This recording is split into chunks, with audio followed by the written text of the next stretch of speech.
Congratulations to you. What a decision you just made to start your Saturday out. You tuned into SportsGrid, and look what you are welcomed with. The Betting Above the Rim College Basketball Edition crew is live right here. Kevin Walsh, Joe Lisi, and Coach James Young. 2 hours until this excellent slate begins. We have ranked action right off of the bat, and it'll carry us throughout the day. Battles in the SEC, pitting ranked opponents against one another. We have 20-point spreads in some spots. We have ranked teams catching points in others. Coach, it is set up to be an excellent Saturday. It's March, so as a coach, this is go time. You only got another week and a half until conference tournament. Now we get to the fun part. Who are the 1 seeds? Who are the teams we're looking at to make moves? Who's in danger? Who needs wins today? It's a big part of the schedule. Teams have to be playing, Joe Lisi, their best basketball right now. Yeah, a couple of bubble teams, right? Cincinnati has a tough matchup today on the road against Houston, 13.5-point. 14-point underdog, and we talk about the battle in football, third Saturday in October. Alabama, Tennessee doesn't get better than that, and number 1 team in the country in terms of Auburn, Kentucky. It's a team in Auburn that has won 5 straight. Kentucky a little bit inconsistent right now. We'll see how these games play out. But something tells me I might have a crypto play or two throughout the show, so we'll see. They scraped me up off the couch to watch college basketball. Listen, they said, no way we're letting Lisi take off all the way until August. They got him in the mix early here for the madness that March will certainly bring. And, Joe, you allude to that Alabama-Tennessee game. Coach mentions the importance of the 1 seed, and that's why that game today, I think, is the most important, not just of our slate today, but of this entire week of college basketball. Right now, it is, I think, fair to say that both Duke and Auburn will be on the 1 line. I'm not sure, even if they lost out, really, it would, and that's just not even realistic, right, for those basketball teams. I've often talked about feeling confident that Houston will end up on the 1 line, and you're starting to see many bracketologists and projections feel the same way. This game between Bama and Tennessee is going to make the difference, especially when you consider the fact that Bama's schedule is very difficult down the stretch. Tennessee's maybe a little bit easier, but also, Coach, that Florida suffered a pretty big upset earlier this week against Georgia on the road. Yeah, in a game which they were down, I do believe, 25 points at one point, came and took the lead, and usually when you take the lead in that spot, you keep it, and they turn around and they lose the game. So it's a big spot, and Kev's right, when you talk about Duke and Auburn being on the 1 line, folks, it gets tricky, really tricky after that. And not only about them being the 1 seed, where do you put them? Do you put Duke in the East? Do you put them South? Where do you put Auburn? Because those two are going to kind of make way for everyone else. Nowhere out west is a strong seed. That's probably what we talked about. Houston going out west and being the 1 seed. What do you do with St. John's? And the thing about the SEC is the last week and a half is going to make a lot of headway, Joe, in regards to who gets 1 seed or even a 2 line, because all these teams are picking each other off. Yeah, great point. You talk about how the SEC is sort of beaten up on each other, and when you talk about what Auburn's been able to do, the most dominant team offensively and defensively, definitely deserving of the plus 340 price right there with Duke. But I think when you look at the top 3 teams, right, Auburn, Duke, and Houston, to me, right, they've solidified themselves and separated themselves from the pack. But you look at Houston, too, and they hit the ground running in the Big 12, right? Move on from the American last year. They were very good last year. This year, they're even better, right? 14-1, 15-1 in terms of the conference, 24-4. But you talk about road matchups for me. That's where when I break down games from the gambling perspective, which teams can win on the road? I don't care about the teams that can win at home. I want to see the teams that can win on the road. And when you look at Houston right now, 9-0 throughout the last 9 games by an average margin of victory of 11.2 points per game, wins on the road in Arizona. The win in Texas Tech, that carries weight. So the plus 750 price isn't bad for me, guys. I think the reason why, folks, defense. Defense always travels. So when you look at Houston going on the road at Texas Tech and only giving up 61 points, giving up only 65, when it's Kelvin Sampson's team, folks, it's never about their defense, right? It's about their offense. can they muster up enough scoring? And you got it, obviously, with Cryer. We'll talk about him later. But to me, it's Udon, the transfer from Oklahoma, and then you have Emmanuel Sharp working his way back from the ankle injury. That team can defend. The problem with Houston, Kevin, is can they make enough shots? And their half-court offense is a little shaky down the stretch where it's usually give it to a guard, now it's Cryer, and go make a bucket. Yeah, look, I think you're both right to talk about the value of winning on the road. And one of the things getting ready for our show today that kind of jumped out to me is looking at the Auburn schedule. And look, I'll put the caveat, Auburn is incredible. They're deserving of being ranked number 1 on the AP poll. They are a clear-cut 1 seed. But throughout SEC play, they played at Bama. Of the top 7 teams, which includes them, so top 6 teams that they could possibly play, they've only played half of them. And the other 2 games that they played outside of the Bama road victory were Tennessee. They only win that game by 2 at home, and they lost at home to Florida. So that's why I love the end of this schedule we're going to get for the Tigers at Kentucky today. Then earlier coming up next week at A&M. They'll close with Bama again. Not that Auburn isn't battle-tested, but putting a team on the road against the upper echelon of their conference is always very, very impressive. And I want to take that to bring up a team who I know is not in action today, but it's a result worth mentioning. It was in one of the better moments of the college basketball season, the shot that Michigan State hit against Maryland. But Michigan State is on a run that is still hard for me to actually imagine they are on. They started out 9-0 in conference. They then went out west, lost to USC, lost to UCLA, came home, struggled with Oregon, and then lost at home to Indiana. And you go, wow, they had their card pulled. This team they're good, they're not great. A 4-game stretch of at Illinois, home against Purdue, at Michigan, and at Maryland. It would have been much easier, I think, to convince someone Michigan State's going to go 0-4 in those games. And coach, somehow, Tom Izzo has that team 4-0 in those games. And there's still tough challenges left, don't get me wrong, for Michigan State. But that win over Maryland, again, I know it's at the gun, but just continuing to stack these W's for Michigan State, you got to give them credit. And it's March. It's Izzo time. Yeah. And this is the guy, when you watch basketball as a coach, there's no better coach in the country at making adjustments in game and no better coach out of timeouts, right? So for him, getting, especially the play of Richardson as of late, only scoring 11 points per game, but 15 and 21 last 2 games on the road. So now this kid is stepping himself up. And Michigan State is a team that we liked, then they fell off. But listen, I want people to understand this. This whole Big Ten first year with USC, UCLA, I don't think people understand how big it is when you're sending kids across the country to play. It's tough because of the flight, because of the preparation. You only go the day before. But you got to be impressed by Michigan State right now, who's playing their best basketball at the right time. Yeah, very consistent offensively and defensively. They only shot 33% in the victory against Maryland, but held Maryland to 20% in terms of third down conversions and third down field goals in that matchup. And again, when you play solid defense, Trey Holloman, he converts, 3 of 12 from the field?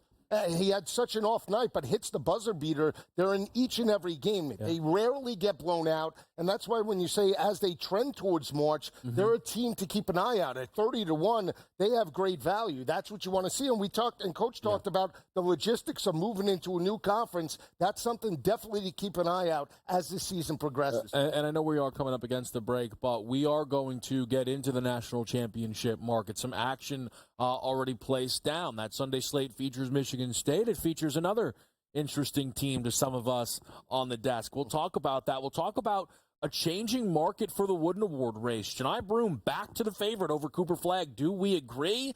Well, we get right into it. Alabama versus Tennessee next, right here on Betting Above the Rim.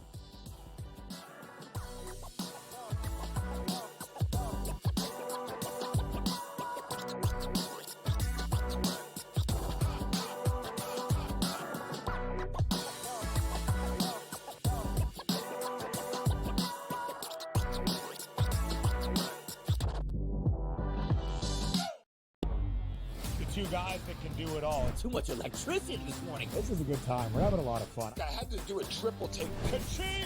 Why? Because of parity. I didn't mean to offend. Yeah, it's not going to happen. Load management is a dirty word. Let him rip. You know what? circumstances provide the results. What? How do you do this one? Oh, Donnie, you got such a good show there. A network that is booming. The Early Line, only on SportsGrid. The Knicks versus the top 3 teams in the league. Oklahoma City, Boston, Cleveland, 0-7. And you take out the 110-104 loss to Cleveland at home in October, and they lost by double digits every game. The Knicks will make the playoffs. Number 1, do they fix their defensive problems? And 2, are they actually healthy? Betting above the rim, only on SportsGrid. You have Duke the 1, Houston the 2. They're the 2 best defensive teams in the country. I want to see them play for the right to go to the Final Four because I think that would be a kick-ass game. Duke is really great on both ends of the floor. You know, they can score and they can defend, and that's why they win by big numbers all the time, because they're really good on both ends of the floor. I don't trust Houston's offense. Pharrell coast to coast, only on SportsGrid. The Eagles got it done. If you back them, you're celebrating. Football season may be over, but the action never stops. Are you ready for some baseball? At SportsGrid, we're always in the game. We bring you 24/7 betting insights, expert picks, and real-time analysis. Next big play is already in motion. Are you ready? It's smarter to be on SportsGrid.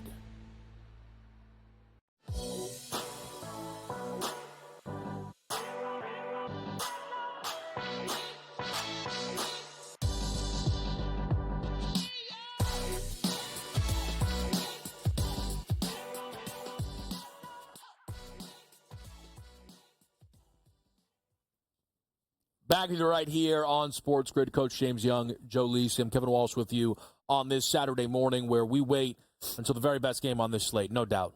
Middle of the day, Tennessee hosting Alabama. 2 teams that are inside the AP's top 6. 2 teams that are, if you are a Ken-Pom believer, also inside that top 6. But I think for me, it's less about the 5 versus 6, and it's more about offense versus defense. Alabama, the highest scoring team in college basketball.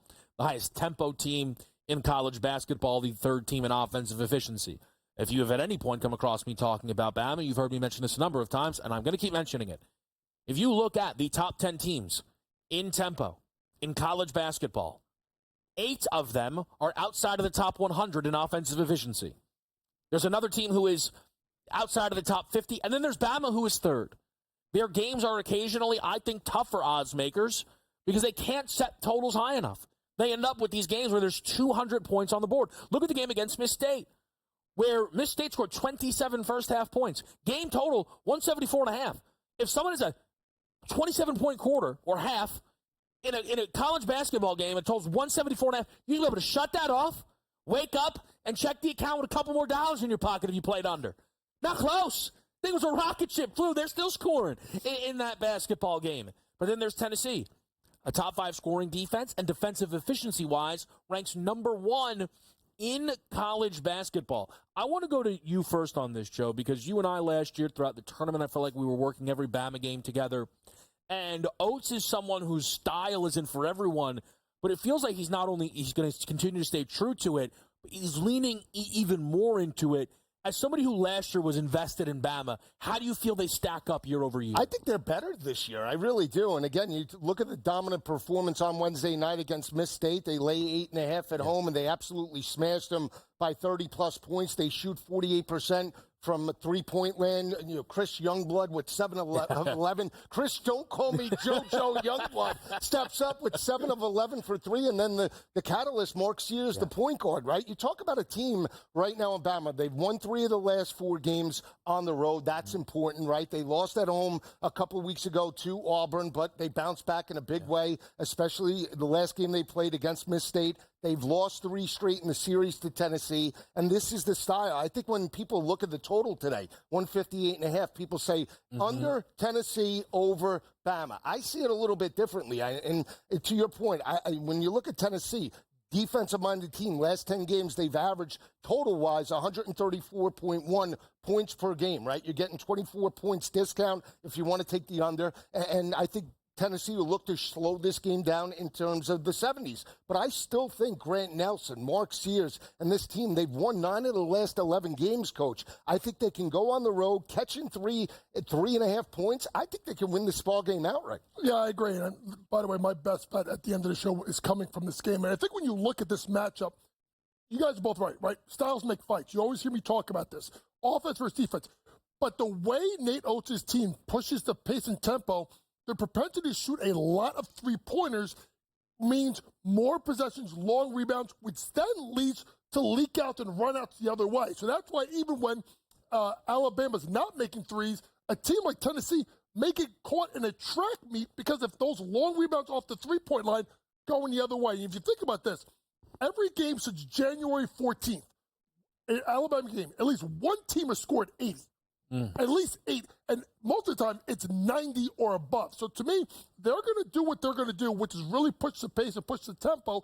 Can Tennessee slow them down? I don't know because of the style of play Alabama plays. Let's reward the people, Coach. Tell them what the best bet is. We can tell them multiple times. Let them know. I'm going over 158.5. I think Nate Oates is going to be one of those guys that he plays his style.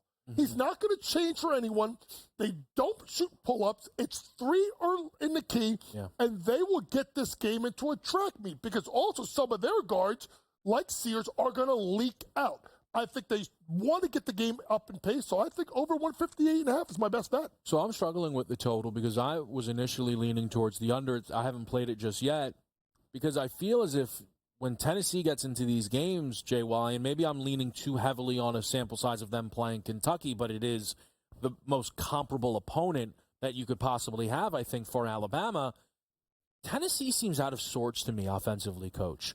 It feels as if they think, okay, I guess we'll run. This is a team who's bottom, 25 or so in tempo themselves. And while their offensive efficiency, relatively speaking, is very good. Relative to the SEC, it's the 7th best. They're top half of the league, but they are not one of the best offenses.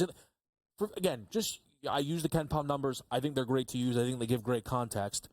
5 of the top 6 offenses in all of college are in the SEC. So for Tennessee, JY, that to me becomes the fascinating thing is I think they'll be willing to run with Bama. Can they be comfortable running up and down the floor with the Crimson Tide and keep a level of efficiency about them? Yeah, I think it comes down to their guard play, right? Mm-hmm. Can Ziegler and Lanier, Lanier after last weekend, who got red hot from 3 in the first half in their road win, I think it was A&M, I think it was last Saturday. Their ability to be shot makers and shot creators allows them to do so because at the end of the day, if you look at the way that Nate Oates is going to play, he's going to want to get up into them and make this game get up and down. To me, it's more about this. If you are a home team, if this was the other way around, I would look at it more to the under because when you're on the road, you definitely want to get it at your pace. Okay. To me, that's why I think because it's in Knoxville, Alabama's going to play their style, and I think they're going to kind of suck Tennessee into it. For me, the one for those of you that can get involved with player props, Lanier makes a lot of sense. Lisi, I know you're interested in Grant Nelson. Igor Milicic, the big man for the Vols, really jumped off the page for me. You look at some of the guys today on the Tennessee side that are playing Bama, and because it is such an uptick in tempo and opportunities, Lanier, who averages 17.5, his props 18.5. Igor Milicic averages 10.5, his props 9.5. Because he's struggling in recent games, that's what we call a bounce-back spot, baby. So we're locking one of those in right away. I really like the Milicic over 9.5. I know you're looking at that Grant Nelson number in a similar range. We'll get into all of that here, the ramifications of this basketball game, as well as Auburn, Kentucky, a loaded SEC slate. So don't go anywhere. We'll be back right here on SportsGrid.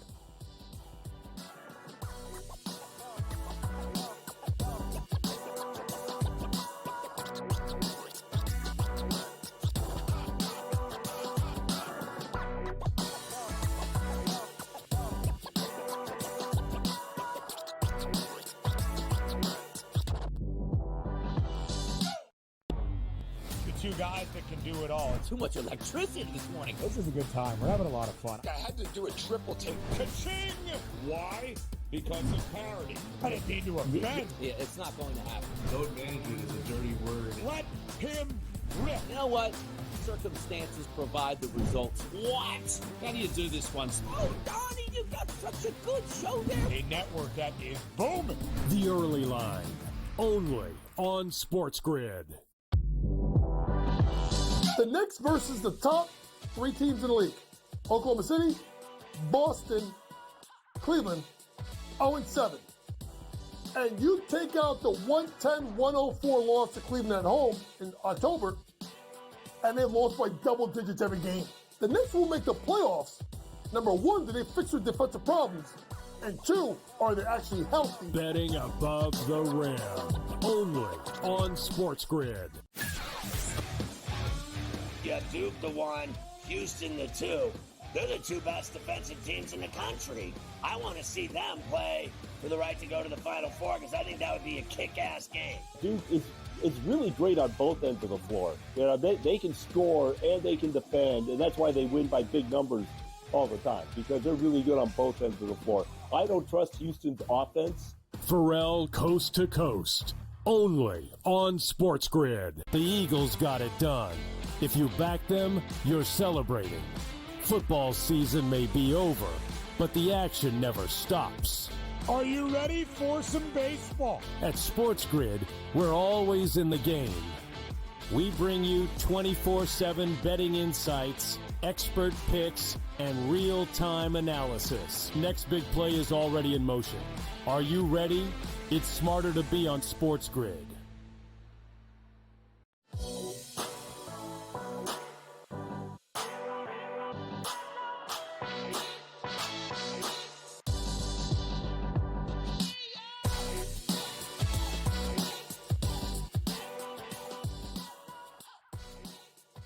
All right, we are back with you right here on Betting Above the Rim, the College Basketball Today edition, as we get you set with March now fully here. And we were talking Alabama, Tennessee. Just a few quick bullet points I want to hit, and then we're going to move over to some other SEC action. Lisa, you like Grant Nelson today. Let the people know why. Yeah, last 5 games, he's only averaged 7.6 points per game. They tacked a 9.5 prop on him today. Yep. I think it's going to be the big men. I know Grant Nelson has been a non-factor in terms of the offensive scheme, more getting after rebounds and more assists. I think it's a big day for him. And a big day could be 10 to 12 points, but you get over the 9.5 total. Sears has averaged 24.4 points per game over the last 5 games. He shoots from 3, but I think it's more of a half-court style game today. Give me Grant Nelson over his total. Coach, and one thing I want to ask you, and then we're going to get over to the Florida-Texas A&M game. Between Lanier and Sears, of those 2 guys, is one more interesting to you today in the props market? Yeah, I think, to me, it's going to be Lanier because of the fact of I think you're going to get what you're going to get out of Sears. And I think if you are Rick Barnes, you're going to try to get the ball out of his hands. Lanier, if this game become a track meet, he becomes critical because you got to have a guy that's a shot maker. I think his props at 18.5. I wouldn't be surprised he got well over 20 points today because the game is going to flow. It's going to get up and down. There's going to be a lot of possessions. It's just so intriguing as a coach when you get these kind of matchups where 2 different styles come into play and who gets who to play that way. Because I think Alabama gets the game at their pace, you have to go look at the Tennessee score and say he's got to score to keep them in the game. Yeah, I would be interested in some Sears unders. But they've moved them because he's playing against Tennessee. See, he's used to the tempo, right? So those numbers are kind of vastly adjusted, and therefore I step back a little bit. One just quick interesting note on Sears that sounds completely impossible from a guy who was supposed to be a preseason All-American and first teamer. I don't know where he'll end up on those lists. He has scored 0 in multiple games this season. They won both of those basketball games. I still cannot. So to Lisi's point that he feels they're better, that, to me, feels like a shining example that Lisi is on it. All right, let's talk about Florida and Texas A&M. Now, Florida is number 3 when you take a look at the AP poll. That number is going to change no matter what due to the loss that they suffered at the hands of Georgia. But it's put them in a bounce-back spot for a lot of people. Now, the Florida Gators, a team that's only lost 4 games this season, coming off of that loss, will step up in a major way, route and roll. I think that's baked way too into the number. I think the 9.5 here, Lisi, is way too high.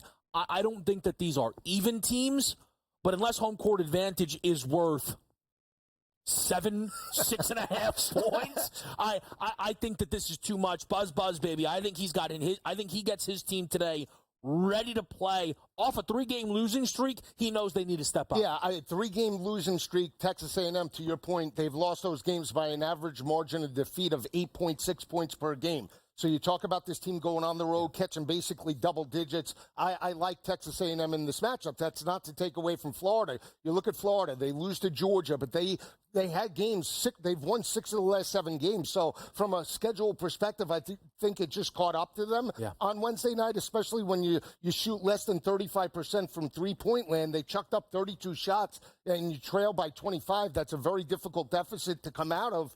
But they've won 6 of the last 7 by an average margin of victory, Florida, of 16.6 points per game. That's why I think you're seeing, Coach, the 9.5-point number. I think Florida bounces back with a victory, but I think it's very close. Give me the points with Texas A&M. And to speak to, like we talked about with Alabama versus Tennessee, another matchup where a team, now it's flipped what I talk about. So that's why the plus 9.5 makes sense, because if you are buzzed, you have to get this into a half-court game. And if you think about the last couple of games, yes, they gave up 70 on the road at Mississippi State, but 70 to Texas. But they give up 64 to a team in Missouri. It's really scored the ball. So if you're buzzed, play a half-court game, possession by possession, use timeouts early if you need to.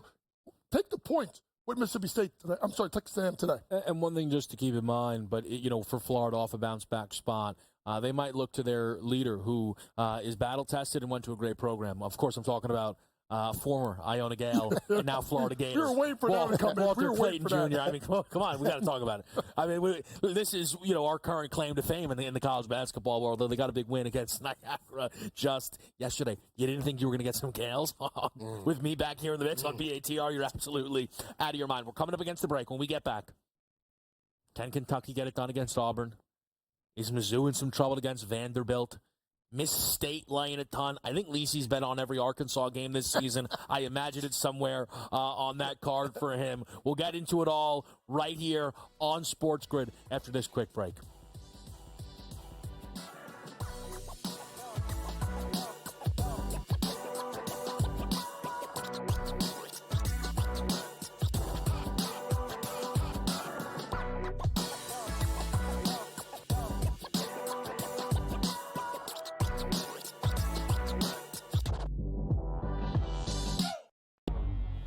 Two guys that can do it all. Too much electricity this morning. This is a good time. We're having a lot of fun. I had to do a triple take. Ka-ching! Why? Because of parity. I didn't mean to offend. Yeah, it's not going to happen. Load management is a dirty word. Let him rip. You know what? Circumstances provide the results. What? How do you do this one? Oh, Donnie, you got such a good show there. A network that is booming. The Early Line, only on SportsGrid. The Knicks versus the top 3 teams in the league. Oklahoma City, Boston, Cleveland, 0-7. And you take out the 110-104 loss to Cleveland at home in October, and they've lost by double digits every game. The Knicks will make the playoffs. Number 1, do they fix their defensive problems? And 2, are they actually healthy? Betting above the rim, only on SportsGrid. You have Duke the 1, Houston the 2. They're the 2 best defensive teams in the country. I want to see them play for the right to go to the Final Four, because I think that would be a kick-ass game. Duke is really great on both ends of the floor. They can score and they can defend, and that's why they win by big numbers all the time, because they're really good on both ends of the floor. I don't trust Houston's offense. Pharrell coast to coast, only on SportsGrid. The Eagles got it done. If you back them, you're celebrating. Football season may be over, but the action never stops. Are you ready for some baseball? At SportsGrid, we're always in the game. We bring you 24/7 betting insights, expert picks, and real-time analysis. Next big play is already in motion. Are you ready? It's smarter to be on SportsGrid.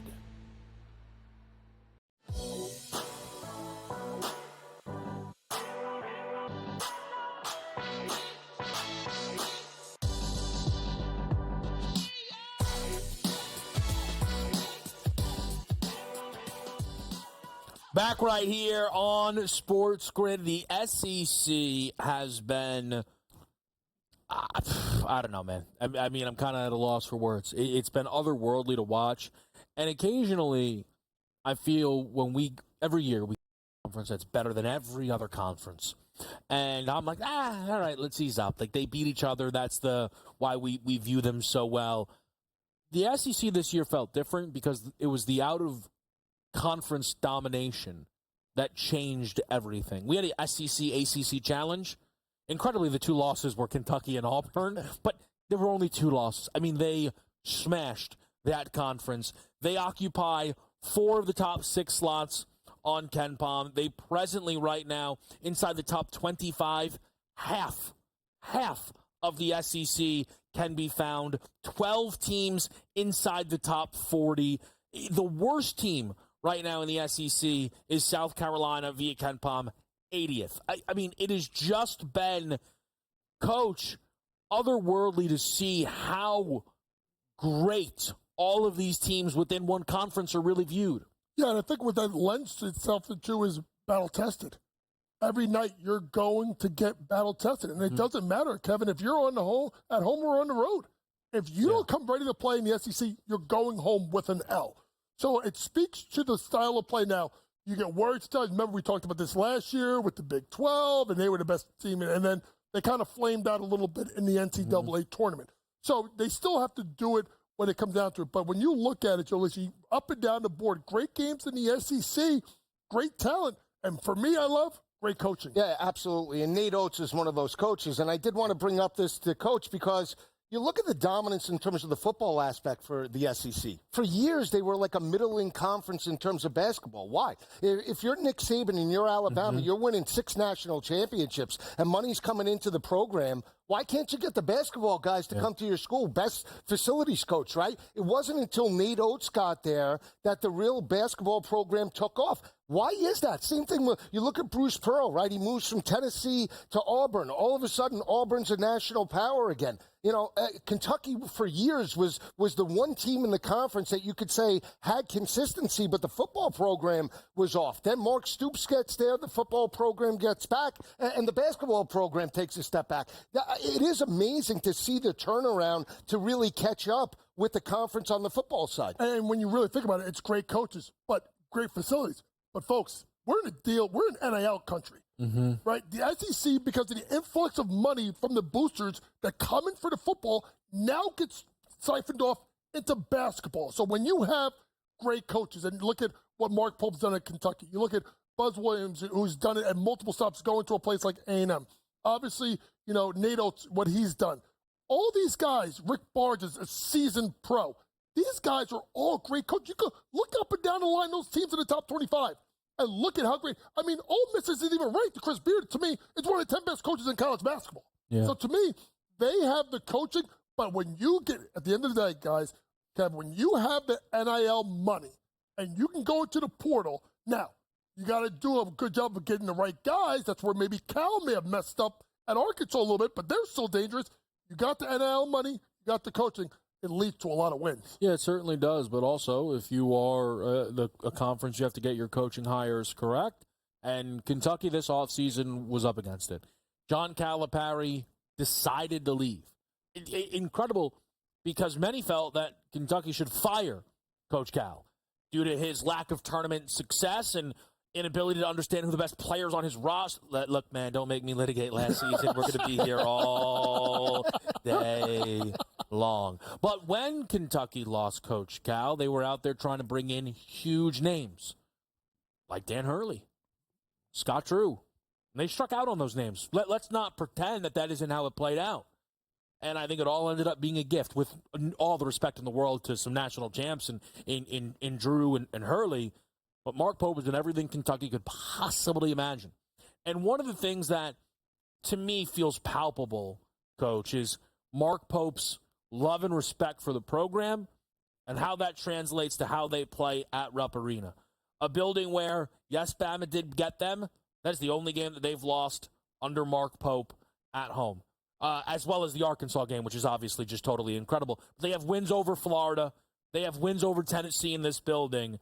And Pope is now going for what will be arguably his biggest win as a coach so far with Kentucky. I mean, really the big win is probably the Duke game, which came in only his third ever game. But can Kentucky pull off this upset, protect their home court against the number one team in the nation, Jay White? It's going to be a phenomenal game, and it's something where, when Mark Pope went into the portal, he had guys that fit his system, and he fit his style. He didn't try to just recreate and go get the best player. Yeah. He got players that fit him. So when you look at this matchup, here comes Auburn, and an Auburn team that we just said is they're going to get tested down the stretch with this schedule here. But to me, the way Johni Broome has played and literally just carried this team on his back on the last couple of wins, and the reason why I believe in them is they go to Vanderbilt. I know Vanderbilt's been up and down. They get a win by 12. They go to Alabama a couple of weeks ago, 1-2. They win by 9. I think they could still find a way to get this win. And to me, with the line being what it is, it's one of those things where fouls down the end of the game. To me, I know it's a big spot here, but I think Auburn takes them out and covers the spread in a really good game. I think it's a smash job. Now, maybe I'm the outlier here. I just look at Auburn in terms of what they've done over the last 5 games. They've won, the last 5 games by an average margin of victory of 14 points per game. Their last 7 road games, they're 7-0 and have won those games by an average margin of victory of 7.7 points per game. Yeah. And you look at Amari Williams for Kentucky, right, the center. He takes games off, I believe. I'm just looking at, box scores. I'm looking at what I've seen when I gambled Kentucky games. One game you'll get 11 rebounds. Another game you get 3. He's going to need a dynamic effort today against Broome that's averaged 21.4 points per game over the last 5 games of the regular season. They're peaking at just the right time, heading into conference play, right? The tournament, SEC, that's what you want if you're Bruce Pearl. So I just think they win this ball game. It might be close for a half. For me, if I'm betting it, I would bet Kentucky first half. Okay. But I think second half, it could be a double-digit win for the Tigers. And I think the thing that makes me really impressed with Bruce Pearl's team is they can beat you different ways. Like, if you want to make this a rock fight, they'll make it a rock fight. You want to get up and run? We'll get up and run with you. And I think what they did to Ole Miss was downright criminal. I mean, I know it's at home, but a 30-piece against a Chris Beard team that gave up 106 points? Hello, Joe is right. Kevin, they're playing their best basketball at the best time, and that's reflected even with some of the National Player of the Year award, with Broome kind of making this late-season charge since coming back from the injury. And we're going to get, again, more into the Broome flag side by side. I look at Kentucky in this game in part because I don't think that Auburn is going to finish SEC play 17-1 because I just don't even feel like that's possible. They play at Kentucky, then at A&M. I think one of those games is a loss. They'll close it out with Bama. And for me, I think that means not just, hey, let me grab the points with Kentucky. I think it's probably a money line spot. I like to grab the points. The other day, I bet Cincinnati Baylor, took Baylor plus 2.5, and it was the difference between a win and a loss. They lost the game by 2. Glory be, right? We love to see it. It feels like Kentucky has to get this one out right. And I will say, and I know this might sound silly, but at times the Kentucky results, you just throw your hands up like, I don't get this team. Like, they're playing, is that Kentucky against one of the very best teams in college? Yeah, they're probably going to win the game. That's what they've done. The Kentucky resume is just the wins, still arguably the best in college. Just the when you talk about the upper echelon, the win against Duke, the wins they beat Tennessee twice. I mean, and they're huge dogs in these games. The issue for Kentucky can be occasionally not fully healthy, still expected not to have Jackson Robinson in this game. Quickly, anything SEC we didn't hit? Miss State, I like them, minus 11.5. Okay. The way they got blown out by Bama, look for them in a bounce back. I mean, LSU's lost 9 of the last 11. Bandy, love them at home. All right, we're going to get into the Big 12 next right here on SportsGrid.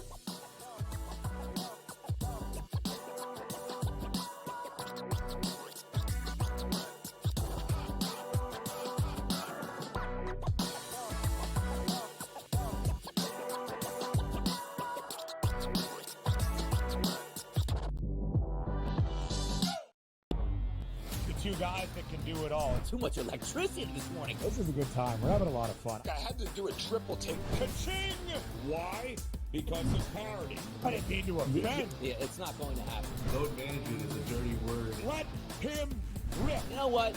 Circumstances provide the results. What? How do you do this one? Oh, Donnie, you got such a good show there. A network that is booming. The Early Line, only on SportsGrid. The Knicks versus the top three teams in the league. Oklahoma City, Boston, Cleveland, 0-7. And you take out the 110-104 loss to Cleveland at home in October, and they lost by double digits every game. The Knicks will make the playoffs. Number one, do they fix their defensive problems? And two, are they actually healthy? Betting above the rim, only on SportsGrid. You have Duke the 1, Houston the 2. They're the two best defensive teams in the country. I want to see them play for the right to go to the Final Four because I think that would be a kick-ass game. Duke is really great on both ends of the floor. You know, they can score and they can defend, and that's why they win by big numbers all the time, because they're really good on both ends of the floor. I don't trust Houston's offense. Pharrell coast to coast, only on SportsGrid. The Eagles got it done. If you back them, you're celebrating. Football season may be over, but the action never stops. Are you ready for some baseball? At SportsGrid, we're always in the game. We bring you 24/7 betting insights, expert picks, and real-time analysis. Next big play is already in motion. Are you ready? It's smarter to be on SportsGrid.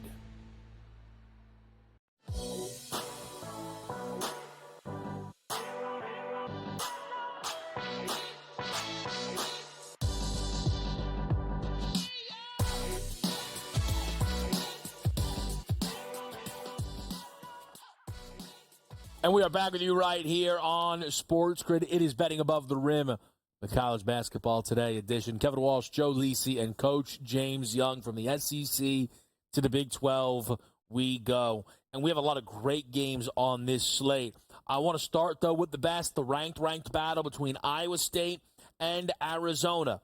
For those of you that are in the weeds, I know with college, it can occasionally be a little bit more difficult. The injury reports. Iowa State today is expected to be back at full strength, which they have not been. They've been missing Keyshawn Gilbert. Even that game against Houston. You guys know me. I love some spread math. That one will throw you off a little bit because they were missing not just Keyshawn Gilbert, but also Curtis Jones, who's been probably the best sixth man of the year in all of college basketball this season. So Iowa State is up to a 5.5-point favorite against an Arizona team who's played Iowa State, beat Iowa State. All it took was about a 70-footer from Caleb Love with no time remaining to send it into overtime. They handled business from there and actually ended up winning the game incredibly by 11. I will go to you first, JY. Are you in the mix right now? What are you liking here, Iowa State, Arizona? I need to have confirmation that they are at full strength. So I'm going to wait closer to game time. If they are, I'm going with Iowa State. Think about this. When Caleb Love hit that three, as a coach, the most deflating thing is a team hits a big three like that at their own building, you've lost all momentum.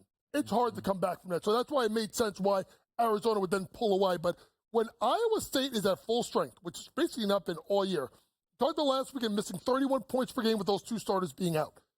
If they're at full strength, and TJ is one of the best in the business, Arizona gives you these flaky games, particularly Caleb Love. Well, Iowa State still is one of the best defensive teams in the country. I like Iowa State minus the points at home at full strength. I would take just from the spread perspective, Arizona plus the 5.5 points. And it's not to take away from what Iowa State has done. They have lost two straight, but they're a dominant home team, 14-1 at home. And on the flip side, you have Arizona that has lost 3 of the last 5 games, but they're battle-tested. They have a 6-3 road record, right? You get a good road team in terms of this type of matchup. I'm inclined to take the points with a more athletic team, I believe. And it's not to take away from Iowa State, Coach, But when I look at Iowa State, yes, they lost to Arizona, but they lost to West Virginia. They lost to Kansas. Kansas is just a good home team. They're just, average at best on the road and under 500. So when I see those type of losses by Iowa State against better competition, you want to lay 5.5, 6. I'll take those points, and I'll take the Arizona Wildcats in this matchup. I think when you talk about them being good on the road, it is a good point, right? They are very good on the road in the league this year. But looking at it, they have not played at Houston. They have not played at Fog Island. They have not gone to what you would consider. Listen, they beat Baylor this year. Baylor's had a down year. Let's just be honest about it. So they probably their best road win probably is BYU at 11, because going to Pro Bowl and winning is tough. But to me, Iowa State at home, full strength, and TJ's coming off of 2 losses. Yeah. They got to turn this around. That's another reason why I like them minus points. I think getting back fully healthy, I think it's on the board that the fact they haven't been healthy is providing you a better number than what you would have been getting, because they not only lost to Houston, they lost to Oklahoma State. And again, injuries or not, that's not a game that they should be losing. Clearly, they, whether, I don't know, the Houston game took a lot out of them. They were like, whatever it was, they ended up losing that game outright. For me, again, for you out there, the prop players, Curtis Jones, and a little more Curtis Jones. 16.5 points, 3 made threes. Any way you slice it, I think he is in for just a supreme bounce-back spot. He, again, missed a little bit of time there, but came back against Oklahoma State, a little rusty. 2 of 8 from the floor, only shot the 3-point shot 3 times, and finished the game with 11 points. He's now scored 17-plus now in multiple games. That's not really something we've seen from him throughout this season. And I like, actually, that you could make the pretty easy argument his worst game of the season came against Arizona. 1 of 11 from the floor, 0 of 8 from 3. I think he understands that if he plays better in that game, they ended in regulation. So I really, really do like Curtis Jones in this game. Similar conversation when we talk Kansas, Texas Tech. This, though, a little muddier. We do not know what Texas Tech's availability is going to be like for 2 of their top 3 players. JT Toppin, Chance McMillan, Darian Williams. That's the big 3 for Texas Tech. We don't know if McMillan or Williams will be playing in this game. And that makes it very difficult to gauge. Talking with some of our crew, they said, the spread's been coming up. They're thinking that means that we're getting an absence. The issue then again, and Joe, we know this from all college football, the health, this information, it takes a long time for us to get all of the answers that we need probably to bet this game confidently. And they went toe-to-toe with Houston, right? The kid shoots a 3 on the last play, second shot. If he makes it, they cover basically the 4.5, 5 number, and instead they lose by 8, but they played toe-to-toe. Now they go on the road. This is a Kansas team that's won 2 straight games by an average margin of 19.5 points per game. They get the victory over Colorado, barely covering 6.5. They win it by 7, but they're at home, coach, and that's, to me, the difference, right? A much better home team than they are on the road. We saw fluctuation 2.5 up to 4.5. I'm not going to bet this game, but if I had to, I would lean Kansas. And if you have the injuries with Texas Tech, folks, I'm leaning with Texas Tech team total under, and right now it's sitting at 70.5. Because if you think about it, Kansas, last 5 games, 64, 64. Throw out the BYU game, that was a mess. 91, 74, that was the first game going at Utah.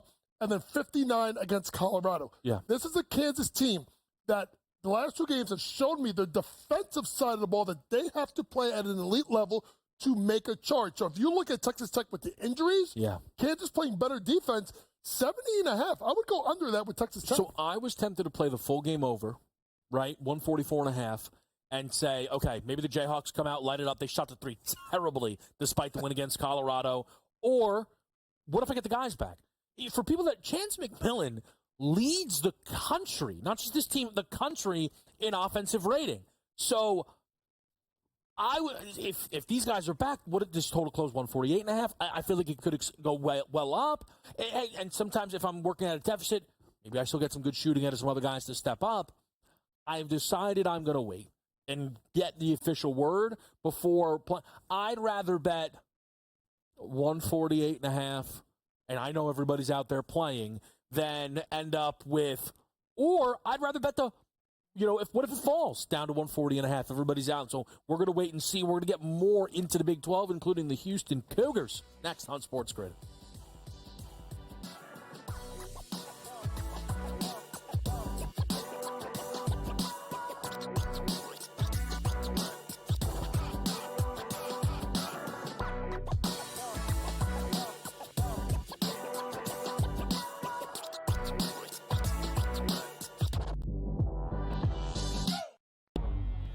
two guys that can do it all. Too much electricity this morning. This is a good time. We're having a lot of fun. I had to do a triple take. Ka-ching! Why? Because of parity. I didn't mean to offend. Yeah, it's not going to happen. Load management is a dirty word. Let him rip. You know what? Circumstances provide the results. What? How do you do this one? Oh, Donnie, you got such a good show there. A network that is booming. The Early Line, only on SportsGrid. The Knicks versus the top three teams in the league. Oklahoma City, Boston, Cleveland, 0-7. And you take out the 110-104 loss to Cleveland at home in October, and they lost by double digits every game. The Knicks will make the playoffs. Number one, do they fix their defensive problems? And two, are they actually healthy? Betting above the rim, only on SportsGrid. Yeah, Duke the 1, Houston the 2.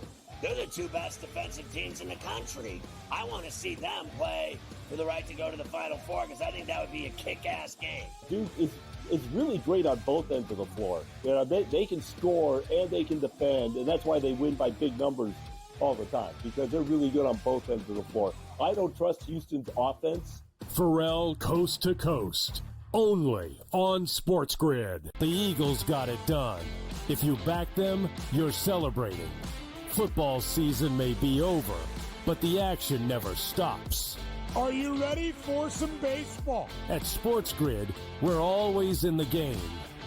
We bring you 24/7 betting insights, expert picks, and real-time analysis. Next big play is already in motion. Are you ready? It's smarter to be on SportsGrid.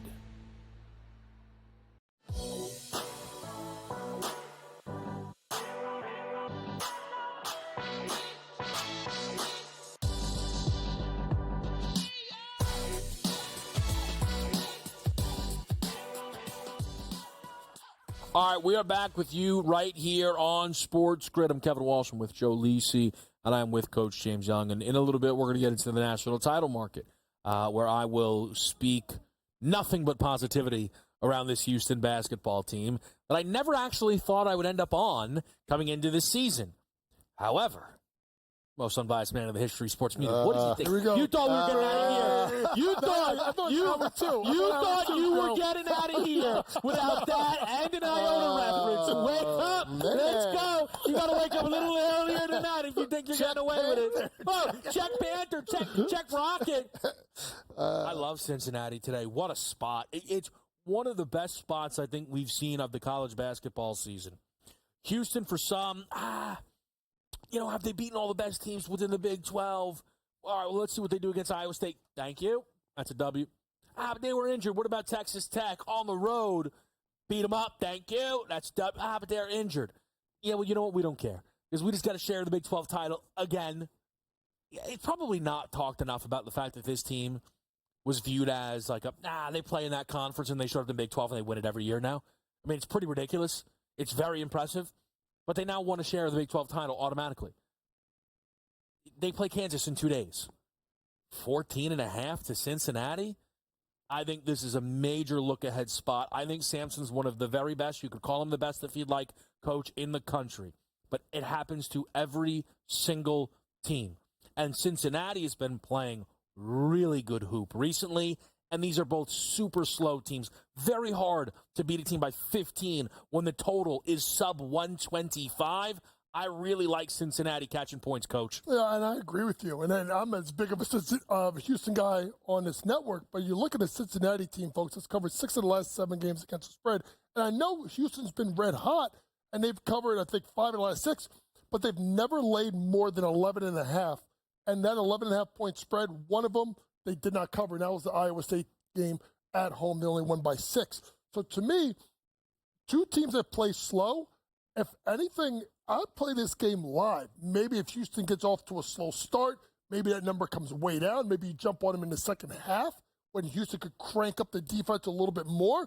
But I can't, with the team playing that well in Cincinnati, Joe, I can't lay the points right now with Houston. No, I can't, and it's a trifecta, which now has me a little concerned because the numbers suggest Cincinnati. So Houston has won 7 straight games by an average margin of victory of 9.4 points per game. On the flip side, this Wes Miller has the Cincinnati Bearcat team playing very gutty. They've lost 4 of the last 5 road games, but the average margin of defeat has been about 8.6 points per game. So now you go on the road, you look at the schedule that Houston has, you look at the victory that they had on the road in Texas Tech. Now they come back home, they could be a little sleepy or walking through the motions, and maybe they win it by 10. It's not taken away from how successful Houston has been, but you want to lay 13.5, 14.5 points at home. I just can't do it on the weekend. I'd be inclined to take the points with Cincinnati, guys. Yeah, again, we're all seeing it similarly, it looks like, which... Panic, perhaps, in the streets then. And I think really quick, guys, Houston, as good as they are defensively, it's 55.5 for Cincinnati. 55, that's an insanely low number, even for a Houston team that doesn't give up points. Well, nothing to do so I think you look at if Houston comes off to a slow start, if you don't want to do it with the points, if Houston comes out with a slow start, particularly defensively, once Kelvin Sampson get in there, you know what's at halftime, and then go the other way. It's kind of like what happened last game against Iowa State, right? Iowa State did nothing offensively, and they exploded in the second half. So maybe the way to play Cincinnati is look at the halftime. If they're coming up firing, maybe go under with the adjusted team total, or the opposite if they are not scoring the ball well early on. Yeah, when we look elsewhere within the Big 12, you have UCF at TCU today. Utah's going to host Arizona State. Baylor laying double digits against the Pokes. I am on a BYU team total under late night against West Virginia, 74.5. I'd love to get 75.5. I already bet the 74.5. It's just I will bet it again. Only once this season has West Virginia allowed a team in regulation to score 75. 3 times total. It happened twice in overtime in the 28 games this season. The BYU numbers have moved massively due to 3 straight games of 90-plus points.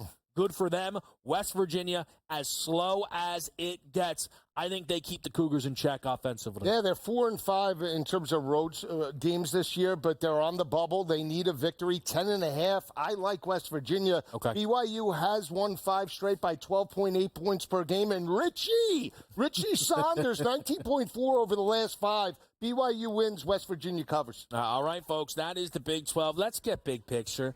Let's talk flag. Coop! That's next.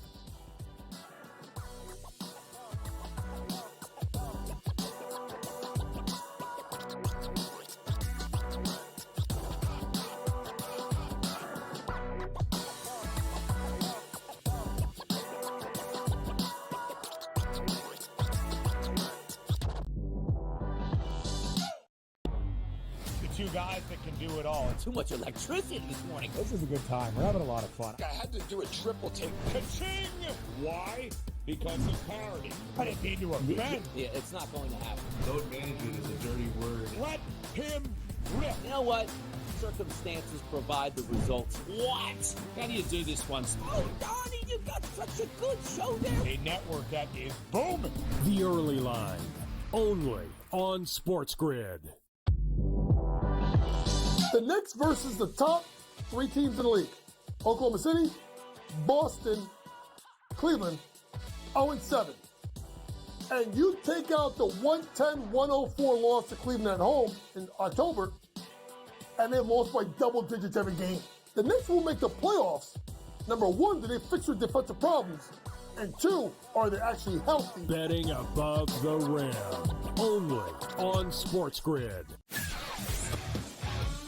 Yeah, Duke the 1, Houston the 2. They're the 2 best defensive teams in the country. I want to see them play for the right to go to the Final Four because I think that would be a kick-ass game. Duke is really great on both ends of the floor. You know, they can score and they can defend, and that's why they win by big numbers all the time, because they're really good on both ends of the floor. I don't trust Houston's offense. Pharrell coast to coast, only on SportsGrid. The Eagles got it done. If you back them, you're celebrating. Football season may be over, but the action never stops. Are you ready for some baseball? At SportsGrid, we're always in the game. We bring you 24/7 betting insights, expert picks, and real-time analysis. Next big play is already in motion. Are you ready? It's smarter to be on SportsGrid.